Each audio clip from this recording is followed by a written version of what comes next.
I think we should probably kick off with a theme that we've been picking up on through the programme, which is, of course, Nadhim Zahawi's sacking at the hands of Rishi Sunak, because it really did probably come to a head at Chequers. They all went there on Thursday. Nadhim Zahawi, as the chairman, now former chairman, was due to give a big speech on the prospects for the party at the general election and talk about how they could win it. But of course, everybody was really talking about whether he was going to keep his job past the weekend. We now know that he hasn't. What do you make of it all? Oh, I think it's clearly the right decision, given that the report said there was a serious breach of the ministerial code. I think if you look at it in the abstract, the Prime Minister has handled it in the right way, getting the advice before making a decision. But I suspect lots of Conservative MPs will think politically it's taken too long to resolve the issue. Yeah. And going forward, I mean, there will be questions about who will be the next chairman of the party and whether they can turn things around for the Conservatives at the next general election. Is it possible, do you think? And who would be the best person to do that? The first thing I'd say is that it's not that the party chairman on their own is not going to turn things around. The Conservative Party's problems are profound, and it's not just about having the right person running CCHQ. But clearly, in the run-up to an election, the party chairman is a really important figure, particularly communicating with the media. So I think having someone who's good on the media, as well as someone who's got some experience maybe in campaigning in marginal seats, would make sense. If it were me, one of the people I'd be thinking about would be Penny Mordaunt. Interesting. The two names that we keep reading in the papers are Penny Mordaunt and Grant Shapps. Yeah, so I mean, Grant's obviously done the job before.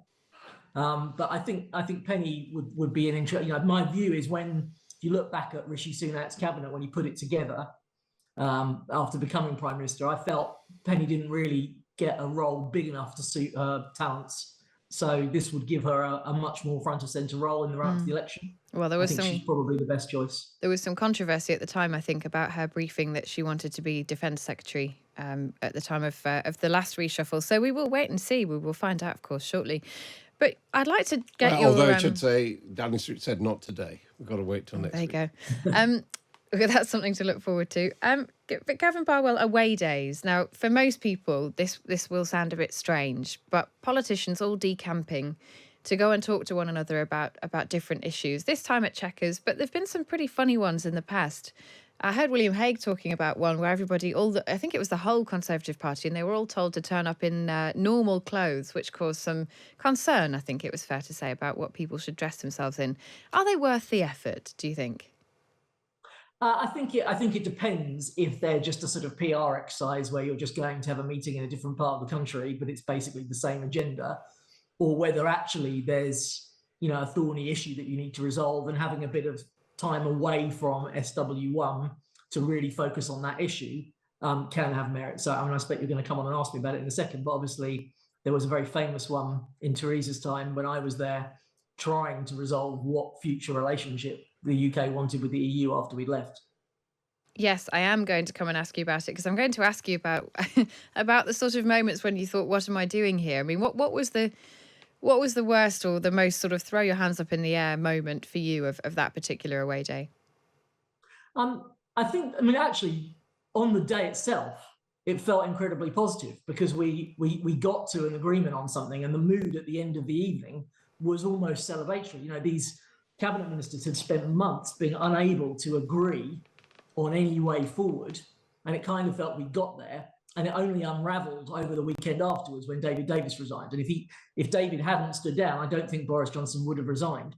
Probably the most awkward thing on the day, somebody rather stupidly briefed out on the morning that anyone that wasn't going to sign up to the agreement should get a taxi car because their ministerial car wouldn't be available to take them home. And that set entirely the wrong tone at the start of the day. So that was probably the most awkward moment. But actually, at the end of the day, it felt like it had been a success, and it unravelled a day or two later. Yeah, I mean, do you think that they are sort of... What is the point, I suppose, of taking people out of London? Is it to try and change of scene, change of tone, helps people concentrate more on a particular issue? Yeah, I think so. I mean, look, it's not just politics that does this, right? Lots of organisations, when they've got a big decision to make about strategy, will often try and take people away from the normal workplace and just try and get a focus on that particular knotty issue that you're trying to solve. So I think if that's what an away day is about, it's well worthwhile. If it's, as I said, if it's just a sort of PR exercise to say that you're meeting in a different place than London, then maybe not. And were there any the ones that you've been on or been aware of? Were there any team building exercises? Because political fans will know that there's a famous scene. I think it's in The Loop, the film, or In the Thick of It. Of all of these politicians sort of trying to get signal on their phones and chanting, I think, in a circle, and we hear about all kinds of odd things going on. Yeah, and I didn't have any evidence that on the famous Chequers away day there was enough substance, I think, to try and get through without any of that.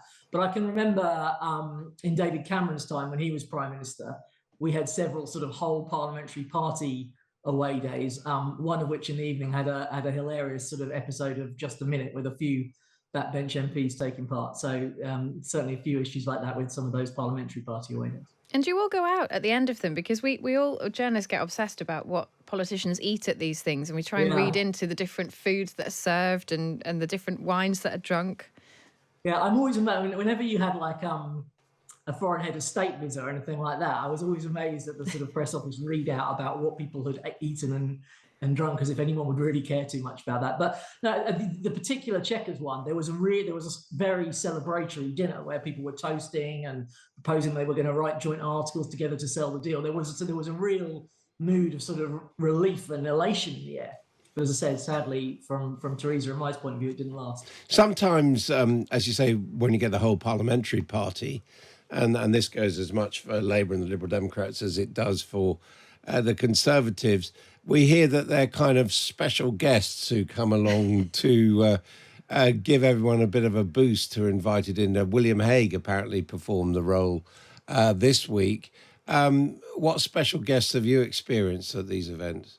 It's a good question. I remember one of the ones that David Cameron organised, and we had the New Zealand Prime Minister came and spoke incredibly powerfully about the journey that our sister party in New Zealand had made from opposition to government. So I have a strong memory of that. And then I think we had Andrew Neil once came to talk to us about US politics and gave a fascinating presentation on what would have been the upcoming presidential election in 2016.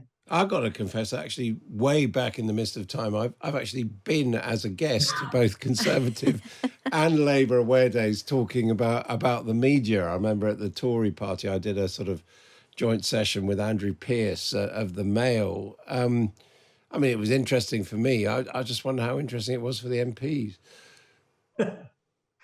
Yeah, I think these sessions are useful to get an outside perspective. I mean, the relationship between journalists and politicians is an interesting one, isn't it? But I think having the opposite perspective about how politicians are seen from a journalist angle, I think, in a sort of off-the-record conversation is quite useful. Yeah, I remember I think one of the Lib Dems was saying, I heard a feature this week, I think it was on Matt Chorley's show, about the Liberal Democrats inviting a man dressed as a giant bee to their away day, and it coincided with some massive resignation that Nick Clegg had to deal with, and he was sort of dealing with it alongside a massive bee costume. Well, speaking of someone dressed as a bee, and we also heard you Where talking is this earlier going? on about normal clothes. I do remember, and I can't remember which Prime Minister it was, there was a great sort of comment in the media because everyone was told to turn up in a woolly pullover, which seemed a bit odd. Do you wear a suit, Gavin Barwell? Do I wear a suit? Away days. An away day? Yeah. So if it was a parliamentary party one, probably not. But the Chequers one, which was a kind of political cabinet meeting, yes. But do people turn up dressed in quite interesting outfits at the ones where you all dress down? The parliamentary ones, yeah, you get the full spectrum of humanity on show, I would say, in the Conservative Parliamentary Party. If only we were able to... I remember we had a sort of quite competitive football game before breakfast one morning out on one of the Parliamentary Party away days. So. Who was in goal? I can't remember who was in goal, but I remember David Gauke being a sort of goal hanger extraordinaire.